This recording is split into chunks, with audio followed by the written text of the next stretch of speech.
La clase alta dominante de esa época, que estaban acostumbrados a tener argentinos como esclavos, no podían entender que un militar le dé derechos a los trabajadores.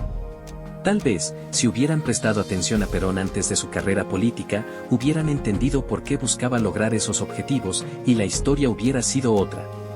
Perón sostenía que no se puede defender a la patria con soldados desnutridos. No cabe duda que su proyecto era tanto civil como militar. La historia que no les cuentan a los argentinos. 1853 derroca a Juan Manuel de Rosas, el traidor José de Urquiza, e implanta la Constitución Nacional que querían los liberales, y es la que se mantiene vigente hoy. 1912 se aprueba la llamada Ley Sáenz Peña. La Ley 8.871, ley electoral, es el derecho al sufragio universal, secreto y obligatorio. Los liberales repetían que los argentinos no sabían votar. Por eso siempre han estado involucrados en maniobras como para anular elecciones o golpes de Estado. Golpes de Estado. 1930, 1943. 1955, 1962. 1966 y 1976.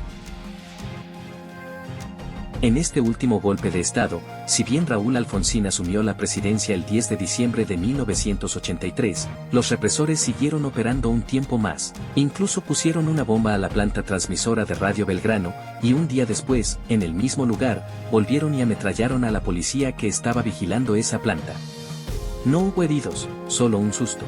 Otro momento muy duro fue el 28 de junio de 1984, el petrolero Perito Moreno, de 171 metros de eslora, de la empresa estatal YPF, se incendió mientras permanecía amarrado en la dársena de inflamables de Dock Sur, ocasionando varias víctimas y la pérdida total de la unidad. El siniestro del Perito Moreno dejó una marca de sospecha en la memoria popular. Para muchos, el incendio en Dock Sur nunca fue un simple accidente, sino un suceso envuelto en sombras que sugerían un atentado. Desde 1810 que logramos la independencia, no dejamos de ver sangre en nuestro territorio. Inclusive entre militares, como por ejemplo el enfrentamiento entre azules y colorados que ocurrió en el mes de abril de 1963. Donde los colorados eran los de la Marina de Guerra con sus barcos, aviones, puertos y algunas bases que tiene la Marina. Y los azules, que era el ejército y la Fuerza Aérea. Hubo muertos tanto civiles como militares. La Marina utilizaba la base aeronaval de Punta Indio, provincia de Buenos Aires, para coordinar su rebelión. El ejército lo fue acorralando a los colorados en Punta Indio, hasta su rendición. Derribo de aviones con artillería antiaérea, combates en varios lugares del país. Fue atacada también el Regimiento 8 del Ejército, inclusive a un tren de pasajeros en San Antonio de Padua, fue atacado con un avión por error, ya que se creía que en esa formación venía un regimiento. Nunca se dio un informe de los daños y víctimas de este enfrentamiento. Dos cosas que me llamó la atención. De los 290 oficiales que fueron castigados, 2 quedaron libres. Uno fue Jorge Rafael Videla y Roberto Viola. Y lo segundo llamativo fue que el crucero que atacó la destilería de Mar del Plata fue el Ara 17 de octubre. Un nombre muy peronista. Por eso luego lo cambiaron y pasó a llamarse Ara General Belgrano. Sí, el mismo que los ingleses hundieron en la Guerra de Malvinas. También se atacaron 3 radios comerciales.